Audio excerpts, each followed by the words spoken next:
ಮಾಡುವಂತಹ ಕಾರ್ಯ ಬಹಳ ವಿಶೇಷವಿದೆ. ಆ, ಅಯ್ಯ, ಆ,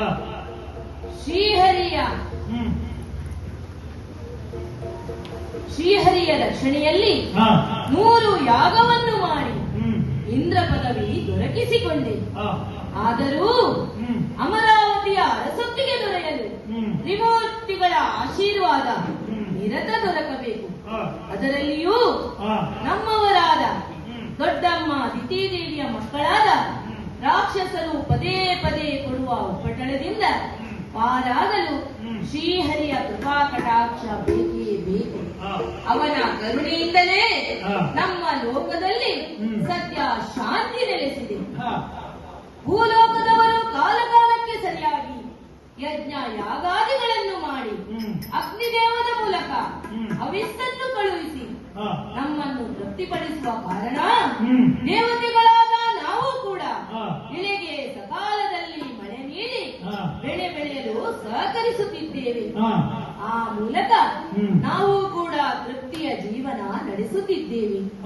ಎಂದಿನಂತೆ ಒಡ್ಡೋಲದ ಸಭೆ ಸೇರಿ ಆಸನಾರೂಢರಾಗಿದ್ದೇವೆ.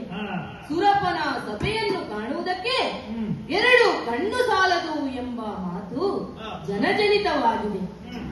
ಮುನಿವರುಗಳಾದ ವಸಿಷ್ಠರು, ರಘು ಮಹರ್ಷಿಗಳು, ಪರಾಶರರು, ಗಾದಿ ಮುನಿಗಳು, ಭಾರದ್ವಜರು, ಮುನಿ ವಿಶ್ವಾಮಿತ್ರರು ಹಾಗೂ ಅಷ್ಟದಿಕ್ಪಾಲಕರು ಈ ಸಭೆಯಲ್ಲಿ ಉಪಸ್ಥಿತರಿದ್ದಾರೆ. ರಂಭಾದಿ ನಾರ್ಯರಿಂದ ನರ್ತನ, ಗಾಯಕರಿಂದ ಗಾಯನ ನಮ್ಮೀ ಸಭೆಗೆ ಇನ್ನಷ್ಟು ಮೆರುಗು ನೀಡುತ್ತಿದೆ. ಆದರೆ ಈ ಸಮಯದಲ್ಲಿ ನನ್ನ ಅಂತರ್ಯದಲ್ಲಿ ಯಾವುದೋ ಒಂದು ತರದ ದುಗುಡ ಹಾಗೂ ಜಿಜ್ಞಾಸೆ ಮೂಡುತ್ತಿದೆ.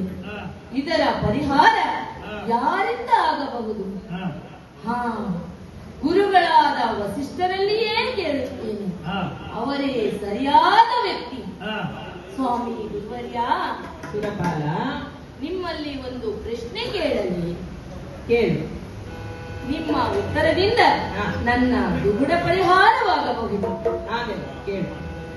ಸುರಪ